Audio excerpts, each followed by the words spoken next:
So imagine you are trying to cook a massive, intricate, like 5-course meal, but you're forced to do it in 5 completely different kitchens spread all across town simultaneously. Oh, wow. Sounds like an absolute nightmare. Right. You've got your appetizers in the house next door.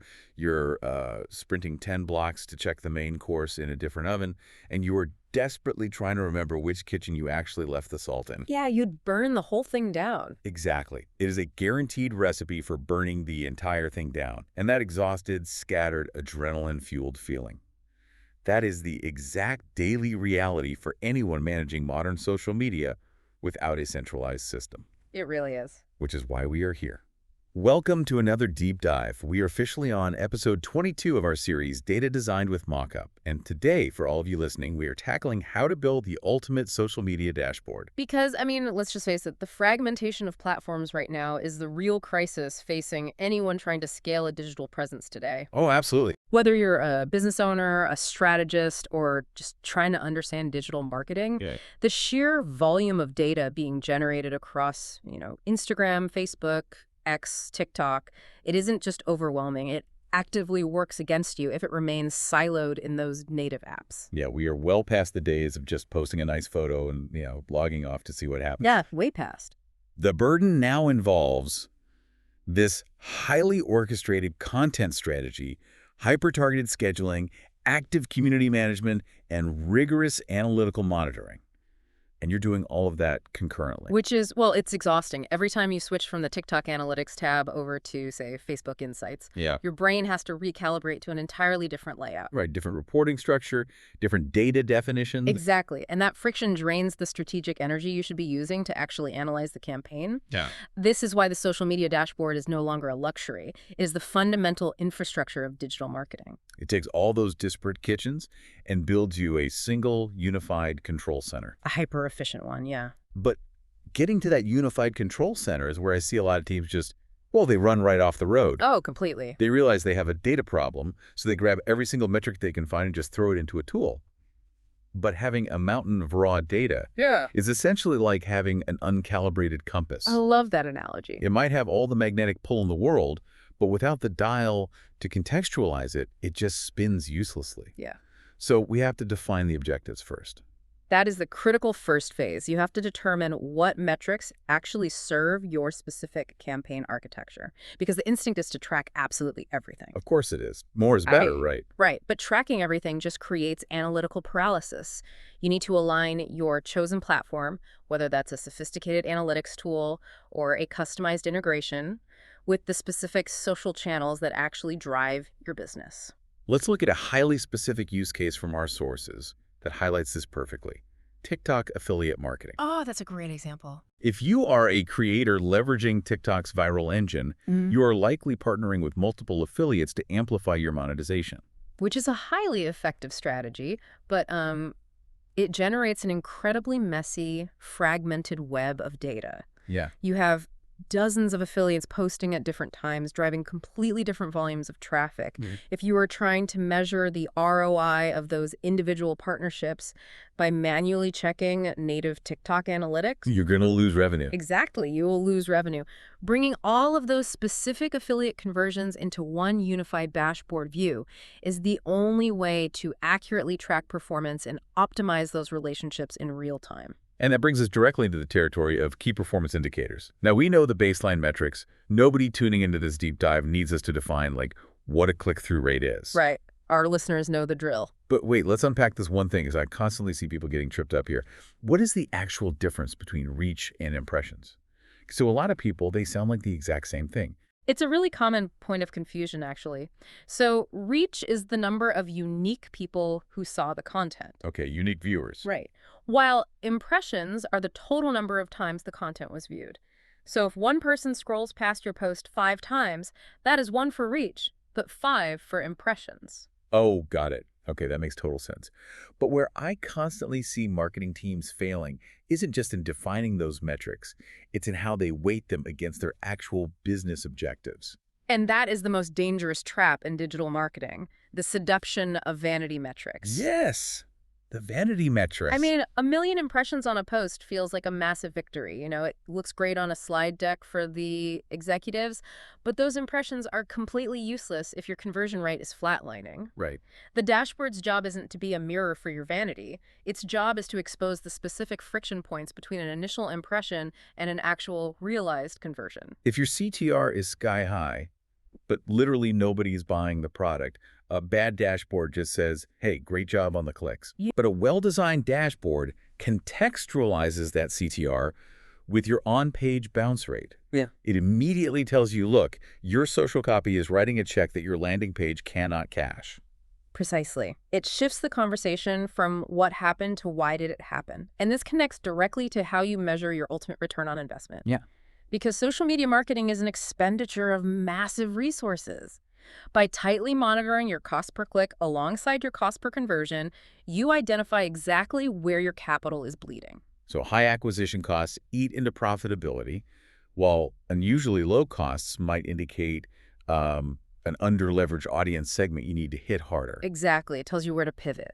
But having a brilliant list of contextualized KPIs is still dangerous if your team can't read them instantly. And this is where we get into the absolute core focus of today's deep dive. The layout. Yes.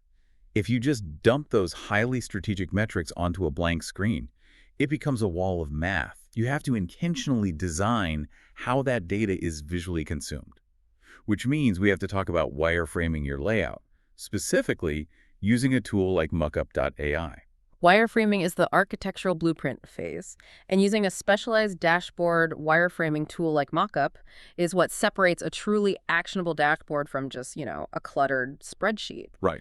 Mokkup is designed specifically to let you map out and design the visual hierarchy of your dashboard before a single line of code is written or an API is connected. Okay, I am going to play devil's advocate here for a second. Go for it. Because I know what some of you listening are thinking right now. We have massive enterprise tools now.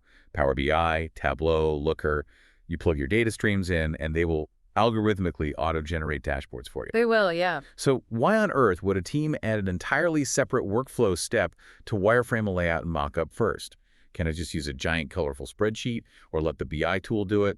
It is a totally valid pushback. But here's the reality. Algorithmic assumptions do not understand your human stakeholders. Oh, okay. An auto-generated Tableau dashboard is going to prioritize cramming as much data onto the canvas as structurally possible. But Mokkup is built on the premise that clarity and intentional user experience must precede the data integration. Right, because if your chief marketing officer opens the dashboard and has to spend more than 5 seconds figuring out the core narrative, the dashboard has failed as a communication tool, period. you have to give them the headline before they read the article. Exactly. And wireframing forces you to make those hard editorial decisions. It forces you to establish a strictly user-centric layout. What does that actually look like in practice, though? Well, in Western reading cultures, the human eye naturally scans in an F pattern. So starting top left, moving across, and then down. Your most critical high-level KPIs like total revenue or overall conversion rate, they must live in that top left real estate. So you do not make executives hunt for the vital signs of the business. Exactly. And the actual visualizations themselves carry a huge cognitive weight. You can't just pick a chart because the geometry looks aesthetically pleasing. Right. Every visualization has a specific psychological purpose. Which is a design principle teams violate constantly.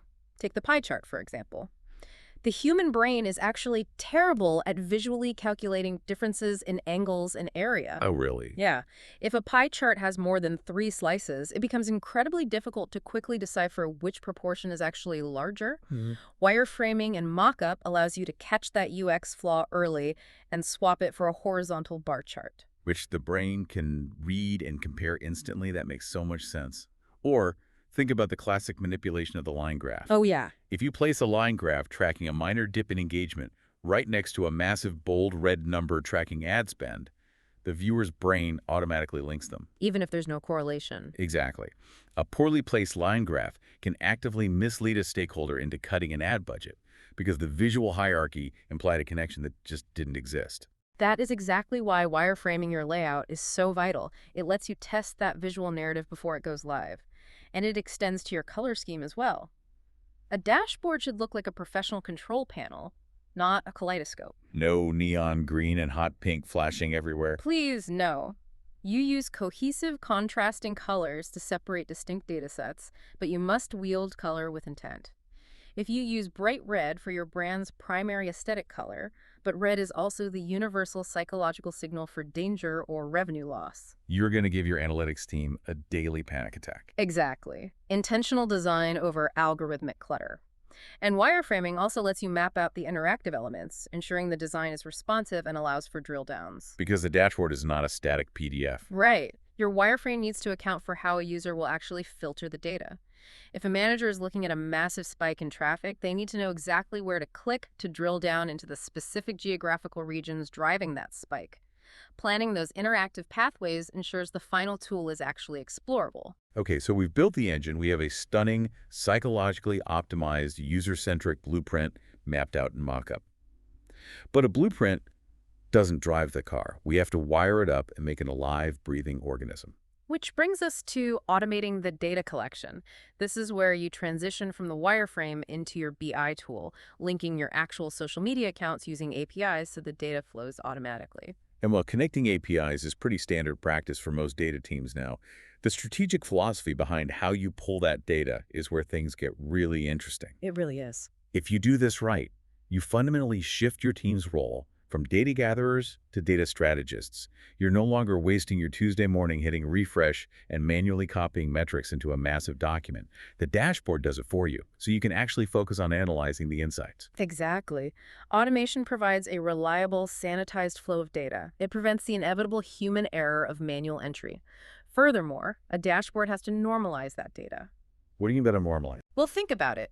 Facebook might count a video view at 3 seconds, while YouTube considers a view to be 30 seconds. Oh, wow. I didn't even think about that. Right. If your API just dumps both of those raw numbers into a single total views column without context, your data is compromised. The automated system must be configured to reconcile those platform discrepancies. That is huge. And once it's flowing, we hit the danger of real-time updates. The sources we looked at highlight the absolute necessity of establishing rules for data refreshing. This is a crucial, highly nuanced step. There is an immense temptation to have your dashboard update every single second. Of course, real-time feels powerful. It feels powerful, but doing so introduces a massive amount of noise. If you are watching the numbers tick up every 10 seconds, you trigger a micro-reaction to every minor fluctuation. You completely lose the forest for the trees. It's the stock ticker problem. If you watch a stock ticker minute by minute, you will panic sell. You have to step back to see the actual trend line. Exactly. You must set a refresh schedule that balances relevance with stability.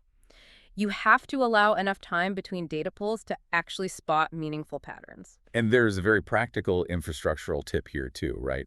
Scheduling those massive automated data pulls during off-peak hours. Yes, absolutely critical. If you have your system execute a heavy, complex API query across 5 platforms at 10 a.m. on a Tuesday, you risk throttling the dashboard's performance exactly when your entire marketing team is trying to use it. Run the heavy aggregations at 3 a.m. It saves server load and saves your team from staring at a loading icon all morning. And you must also regularly test and refine the relevancy of these polls. Because business objectives pivot. Right. If your company shifts focus from brand awareness to direct lead generation, your KPIs change, and your dashboard's data sources must evolve instantly to reflect that new reality. So we've laid the groundwork. We defined the objectives, mapped out the cognitive UX with a wireframe, built the automated data pipelines. How are actual teams driving this thing in the wild? Yeah. Because the versatility of these dashboards is staggering when you look at the different variations. The foundational wireframe principles remain the same, but the data you pull creates entirely distinct operational tools. For example, a media buying team will construct an ad performance dashboard. Right. Entirely different focus. Exactly. That layout entirely strips away organic community engagement to focus ruthlessly on tracking ad spend pacing, monitoring cost per acquisition, and measuring real-time ROI across split tests. While a totally different department, say customer success, would build a customer service dashboard. Yeah. They don't care about ad spend. Not at all. They are tracking average response times to direct messages, ticket resolution rates, and analyzing the overall sentiment of customer interactions. Exactly. And then you have PR teams operating a brand reputation dashboard. Which is where that aggregation feature becomes a total lifesaver. The sources point out the immense value of pulling all comments from LinkedIn, YouTube, X, and Instagram into one single unified feed. Yes. And we know that isn't just about saving a community manager a few clicks. It is about velocity tracking. It is the difference between catching a spark and fighting a wildfire. A PR crisis almost never starts everywhere at once. It usually starts as a whisper on one specific platform. Like a few angry comments on an X thread. Exactly, before it screams across the rest of the internet. Aggregating those interactions into a single view allows a team to spot that negative sentiment trend while it is still isolated, allowing them to deploy a response before the algorithm amplifies it. That is an incredible strategic advantage. Let's talk about another specific tailoring tip. Native conversion tracking.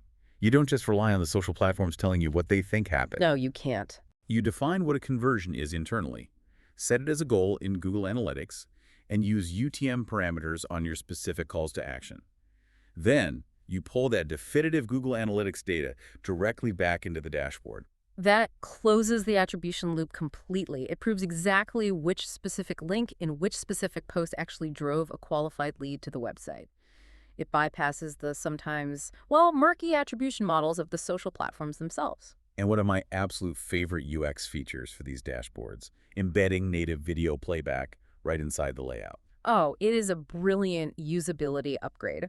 When your data shows a massive 400% spike in traffic driven by a specific TikTok video from 3 weeks ago, you shouldn't have to open a new tab, log into TikTok, and hunt down the post just to remember what the content was. Right. Who has time for that? Exactly. A well-tailored dashboard pulls the actual media file in alongside the metrics. You view the creative right next to the data it generated. It completely bridges the gap between the creative team and the data science team. And finally, you can use these tailored views to deeply analyze your audience demographics and geographics. You can cross-reference engagement rates with specific cities or language preferences. Ensuring your future content is engineered precisely for the people actually consuming it. When you combine all of these elements, the strategic KPIs, the psychologically optimized Mokkup wireframe, the automated API pipelines, and the highly specific tailoring, You fundamentally transition from simply managing social media to truly mastering it. it completely changes how a business operates. It really does. So let's recap the journey we took today. We started by facing the absolute cognitive chaos of fragmented social media management. We learned to abandon vanity metrics and align our KPIs with actual business objectives. Crucial step. We explored why utilizing a tool like Mokkup to wireframe, a user-centric, visually optimized layout, is the crucial, non-negotiable step before integration. We discussed the mechanics of data normalization and automation, and finally, we looked at how different teams tailor these ultimate dashboards to drive their specific operations. It is a profound evolution in how we interact with digital audiences, but, if we step back and really look at the hyper-efficient machine we've just outlined, it raises a rather significant question about the future of the medium itself. Oh, okay. Lay it on us. Think about the absolute granular level of control a dashboard like this provides. If a flawlessly designed automated system can tell you exactly what your audience wants, exactly when they are most susceptible to it, and exactly what specific colors, phrasing, and video lengths convert best. Yeah. Does social media eventually lose its social spontaneity? Are we engineering the unpredictability out of human interaction, or does achieving this ultimate level of data efficiency finally free us up from the agonizing guesswork, allowing brands to be truly, fearlessly creative? Oh, man. That is the ultimate paradox of data-driven marketing. Are we building a cage of perfect optimization, or are we building a safety net that lets us take massive creative leaps? That is a brilliant question. Something to think about. Definitely something for you to mull over as you start wireframing your own data streams and questioning your own metrics. Thank you so much for joining us on this deep dive into data design with Mokkup episode 22. We will catch you on the next one.